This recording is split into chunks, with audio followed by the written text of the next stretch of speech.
A very warm welcome to you all in my YouTube channel DPS Tutorial Classes. This is Divya and you are at the right place if you want to know about the physics of class 10th. If you like this video then please hit the bell icon and subscribe to my YouTube channel. Class 10th में हम लोग जो chapter number 3 पढ़ रहे थे that was diffraction and dispersion of light through a prism और last की classes में हमने डिस्पर्जन और recombination of light and rainbow formation जैसे कुछ टॉपिक्स स्टडी किए थे। उसी चैप्टर को आज हम कंटिन्यू करते हैं और आज अपना हम प्रिज्म चैप्टर का एक न्यू टॉपिक स्टार्ट करते हैं दैट इज एटमॉस्फेरिक रिफ्रैक्शन। जो रिफ्रैक्शन बेसिकली एटमॉस्फेयर सरफेस में होता है उसी को हम एटमॉस्फेरिक रिफ्रैक्शन कहते हैं। एक जनरल वर्ड्स में अगर बोलें, आज हम जानेंगे एटमॉस्फेरिक रिफ्रैक्शन के बारे में डिटेल में। तो चलते हैं हम लोग एटमॉस्फेरिक रिफ्रैक्शन बेसिकली होता क्या है इसके बारे में जानेंगे। Our atmosphere consist of various type of gases known as air act as a good refractive medium. हमारे एटमॉस्फेयर में बहुत सारी गैसेस प्रेजेंट होती हैं, ये तो हम लोगों को पता ही है। The light rays that comes from the space sun या star experiences certain degree of refraction due to the air. ये चीज़ आपको बहुत अच्छे से पता है कि जब भी कोई भी मतलब रेयरर मीडियम से डेंसर मीडियम की तरफ लाइट हमारी एंटर करती है तो वो नॉर्मल के टुवर्ड्स बेंड हो जाती है, क्योंकि जो हमारा रेयरर मीडियम होता है उसकी जो डेंसिटी होती है वो हमारी कम होती है in comparison to that of the denser medium. Denser medium में डेंसिटी ज़्यादा होती है, तो कोई भी लाइट रे अगर हमारी कहीं पे स्पेस से बाहर से आती है और हमारे एटमॉस्फेयर में एंटर करती है तो स्पेस और एटमॉस्फेयर के कंपैरिजन अगर हम करें तो स्पेस जो होगा वो हमारा एक तरह से रेयरर मीडियम होगा और जो हमारा एटमॉस्फेयर है वहाँ पे बहुत सारी गैसेस प्रेजेंट रहती हैं, इस वजह से वहाँ की जो डेंसिटी होगी स्पेस से कंपैरिजन में ज़्यादा होगी। तो लाइट रे अगर कोई भी स्पेस से हमारी एंटर कर रही है एटमॉस्फेयर में तो वहाँ पे क्या होगा, रिफ्रैक्शन होगा। The composition of the air and its density changes slightly from place to place and time to time. Example, the density of the hot air is much less than the density of the cold air. Hot air moves upward because of its lesser density and the cold air move downward because of the higher density.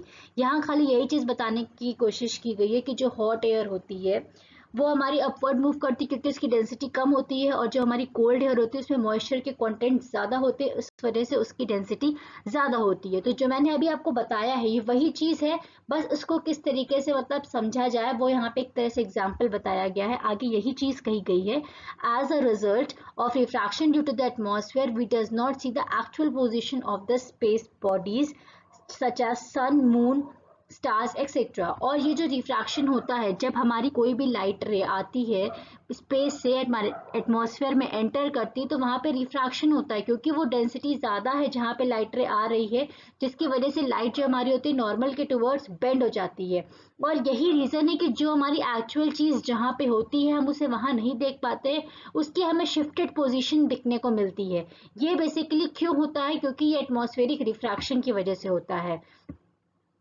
और इस वजह से हमें कि कोई भी अगर चीज़ है जिसे कोई भी मतलब ऑब्जेक्ट हम कह सकते हैं, जैसे हमारे स्टार्स ही वगैरह हो गए, इनकी हमें एक्चुअल पोजीशन देखने को नहीं मिलती है। क्यों? क्योंकि लाइट रे जहाँ से आ रही है हमारे एटमॉस्फेयर में एंटर करने के बाद रिफ्रैक्शन होगी। जब हमारे लाइट रेज जो हमारी आइज पे एंटर करेगी उसके बाद अगर हम उस ऑब्जेक्ट को देखेंगे तो वो हमारी उसकी एक्चुअल पोजिशन नहीं होगी, एपरेंट पोजिशन होगी जो कि हमारी हमें दिखाई देती है। So we what we see is called as apparent position, means हमको एक्चुअल पोजीशन उस ऑब्जेक्ट की नहीं दिखाई देती क्योंकि वहां पे रिफ्रैक्शंस होते हैं और रिफ्रैक्शन होने की वजह से उसकी जो एक्चुअल पोजीशन होती है हम उसे नहीं देख सकते हैं। और इस ये बेसिकली क्यों होता है, एटमॉस्फेरिक रिफ्रैक्शन की वजह से।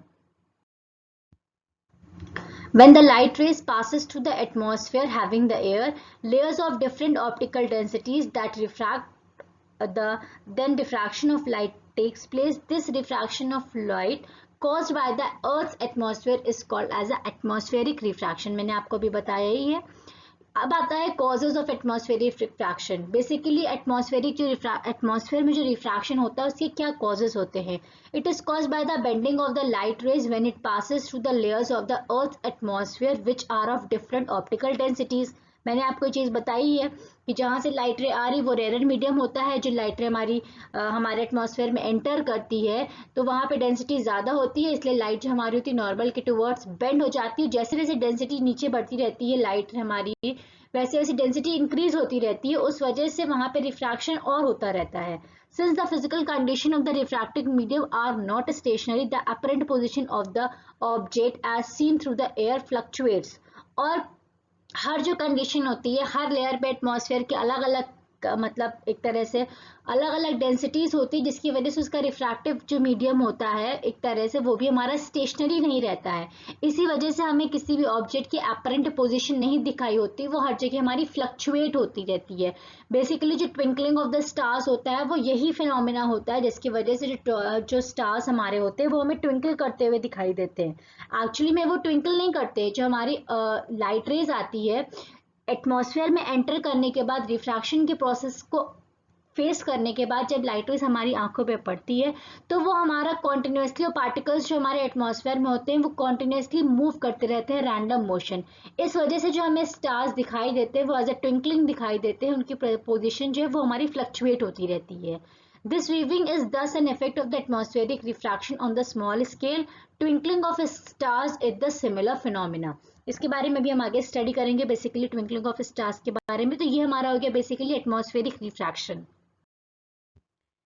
अब हम लोग देखते हैं twinkling of the stars. Stars except from the sun, sun की बात हम नहीं करते क्योंकि सन जो होता है वो साइज में बहुत बड़ा होता है in comparison to that of the stars.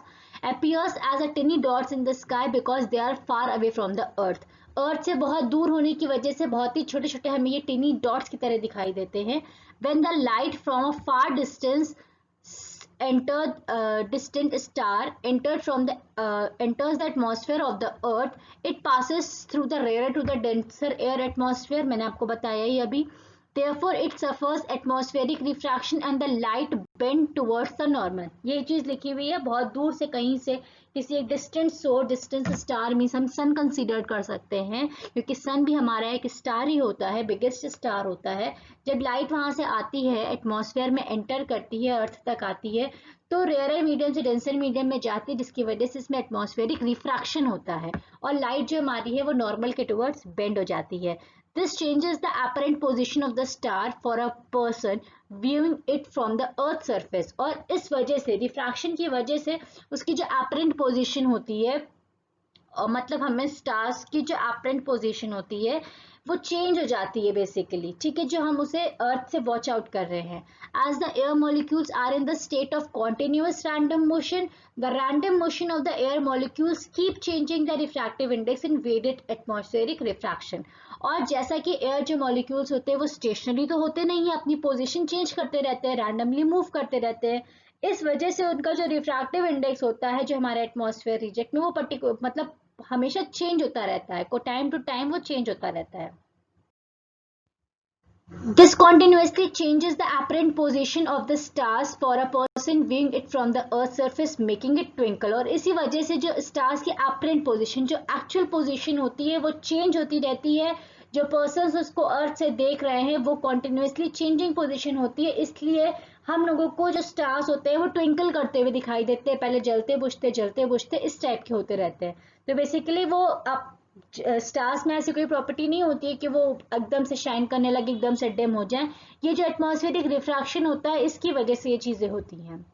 Stars would not appear to twinkle if we view them from the outer space or from the planet moon that does not have any atmosphere. और अगर stars को हम इन stars को किसी और जगह से देखें, ऐसी जगह पे जहाँ पे ये एटमॉस्फेयर हमारा प्रेजेंट ना हो, तो उस प्लेस पे जो स्टार्स होते हैं वहाँ पे ट्विंकलिंग करते हुए हमें नहीं दिखाई देंगे क्योंकि वहाँ पे कोई भी एटमॉस्फेयर नहीं है। जब एटमॉस्फेयर ही नहीं होगा तो एटमॉस्फेरिक रिफ्रैक्शन की प्रोसेस ही नहीं अकर करेगी। जब एटमॉस्फेयर रिफ्रैक्शन नहीं होगा तो जो स्टार्स है उनकी हमें एक्चुअल पोजीशन आराम से दिखाई दे जाएगी और वहां पे वो ट्विंकल नहीं करेंगे। तो होप सो अब आपको ये क्लियर हो गया होगा कि स्टार्स बेसिकली हमारे ट्विंकल क्यों करते हैं। एक शॉर्ट में अगर इसका ओवरव्यू लें तो स्टार्स बेसिकली हमारे इसीलिए ट्विंकल करते हैं क्योंकि एटमॉस्फेरिक रिफ्रैक्शन की प्रोसेस होती है।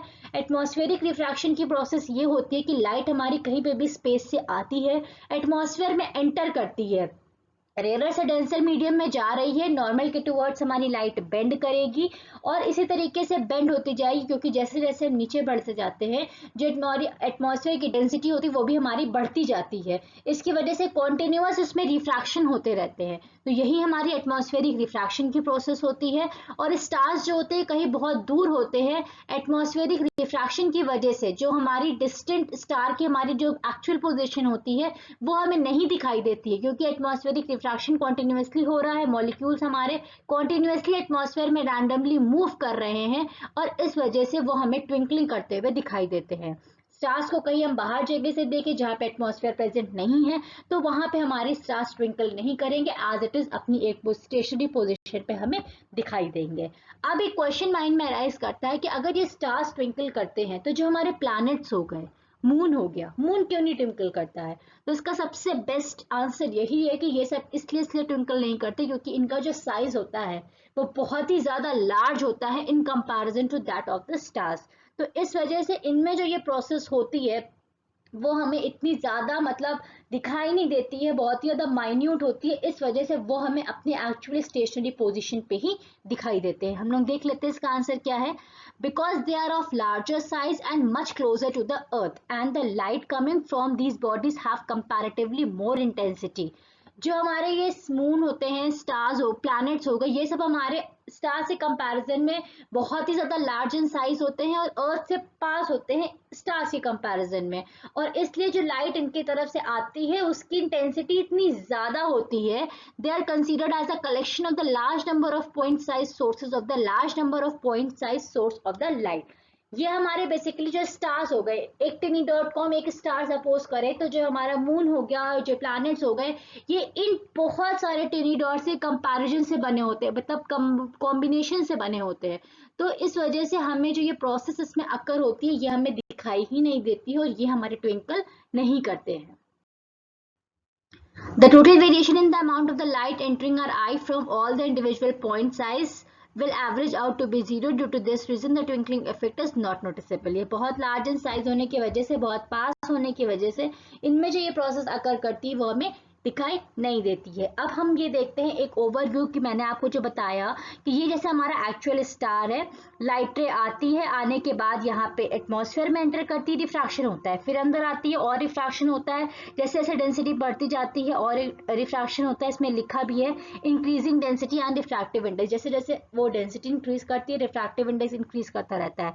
यहाँ पे कोई ऑब्जर्वर है जो देख रहा है, तो जब वो हमारा ऐसे तो पोजीशन पे देखिएगा, यहाँ से हम स्ट्रेट लाइन ड्रॉ करेंगे तो उसको एज इफ अपीयर होगा कि स्टार की जो एक्चुअल पोजीशन है, जो एक तरह से एपरेंट पोजीशन है, एपरेंट पोजीशन वो पोजीशन होती है जो कि हमें दिखाई दे रही है, वो एक्चुअल नहीं होती है, और ये हमारी actual position of the star होती है। Apparent position of the star में को आप काल्पनिक इमेज भी बोल सकते हैं, imaginary position of the star भी बोल सकते हैं। तो ये हमारी हो गई स्टार की एपरेंट पोजीशन, वही चीज इसमें भी दिखाया गया है। तो ये हमारा हो गया बेसिकली एटमॉस्फेरिक रिफ्रैक्शन में twinkling of the stars. Next हमारा आता है advance sunrise and delayed sunset. Advance sunrise का मतलब ये होता है कि जो सन हमारा होता है वो 2 मिनट पहले हमें दिखाई दे जाता है, बिफोर द एक्चुअल राइजिंग। मतलब एक्चुअल राइजिंग उसकी नहीं होती है, उसके पहले ही हमें 2 मिनट पहले दिखाई दे जाता है। असली में वो उतने टाइम पे नहीं उगता है जितने टाइम हमें दिखाई दे जाता है, 2 मिनट पहले ही हम उसको देख सकते हैं। और जो मतलब सनसेट का टाइम होता है, it is about 2 minute after the actual sunset. तो जब हमें दिखाई देता है तो जो उसकी रियल पोजीशन होती है उससे 2 मिनट हमारा पहले ही, 2 मिनट बाद तक हमें दिखाई देता है। 2 minutes after the actual sunset, actual sunset होने के बाद भी 2 मिनट बाद तक उसके तक भी हमें ये दिखाई देता है। मीन्स हमारा सनसेट हो जाता है, उसके बाद भी 2 मिनट तक हमें सन जो सेट है वो सन जो है बेसिकली वो दिखाई देता है। यही हमारा है advance sunrise and delayed sunset. मतलब सन उगने से पहले दिख गया और ढलने के बाद तक हमें दिखाई देता रहता है। ये बेसिकली इसी वजह से खाली होता है, एटमॉस्फेरिक रिफ्रैक्शन की वजह से। और इसको देखते हैं हम। The sun is visible to us 2 minutes before the actual sunrise and 2 minutes after the actual sunset because of the atmospheric refraction. यहाँ पे भी वही चीज होती जैसे हमारी ट्विंकलिंग ऑफ द स्टार्स में थी, एटमॉस्फेरिक रिफ्रैक्शन की वजह से हमें वो पहले ही दिखाई देता है, और सनसेट के सनसेट होने के बाद भी हमें 2 मिनट तक वो सन दिखाई देता है। तो ये हमारा एटमॉस्फेरिक रिफ्रैक्शन की वजह से ही होता है। Actual sunrise sunset means the actual crossing of the horizon of by the sun, and the actual sunrise sunset is not visible to us because of the atmospheric refraction. Basically ये atmospheric refraction की वजह से ही ऐसी process अकर करती है। When the light rays from the sun enters the atmospheric refraction, which is the denser than space, they get refracted and get deviated from this path. As a result, the actual and the apparent position of the suns with respect to horizon is different. ये sun rays आ रही है हमारी, जैसे ही atmosphere में enter होती है यहाँ refraction होने लगते हैं। रिफ्रैक्शन होने के बाद जो ऑब्जर्वर देखता है उस पर अगर हम स्ट्रेट लाइन ड्रॉ करें तो हमें सन की जो पोजीशन है वो यहाँ दिखाई देती है, बट एक्चुअली में वो होती कहाँ है, यहाँ पे होती है, बट हमें यहाँ पे दिखाई देती है। यही हमारा अपरेंट पोजीशन ऑफ द सन हो जाता है। हमने आज एटमॉस्फेरिक रिफ्रैक्शन के बारे में जाना, और एटमॉस्फेरिक रिफ्रैक्शन के बेस में हमारे दो बहुत ही इंपॉर्टेंट कॉन्सेप्ट जो थे, advance sunrise and delayed sunset और हमारा ट्विंकलिंग ऑफ द स्टार्स, ये दोनों ही जो प्रोसेसेस हैं वो हमारी एटमॉस्फेरिक रिफ्रैक्शन की वजह से होती हैं। होप सो आज का जो टॉपिक हमारा एटमॉस्फेरिक रिफ्रैक्शन है वो आपको बहुत अच्छे से क्लियर हो गया होगा। इन केस अगर आपको एटमॉस्फेरिक रिफ्रैक्शन से रिलेटेड कुछ भी डाउट्स होते हैं तो आप मुझे कमेंट बॉक्स में अपने डाउट्स पूछ सकते हैं। And thank you for watching this video and keep supporting.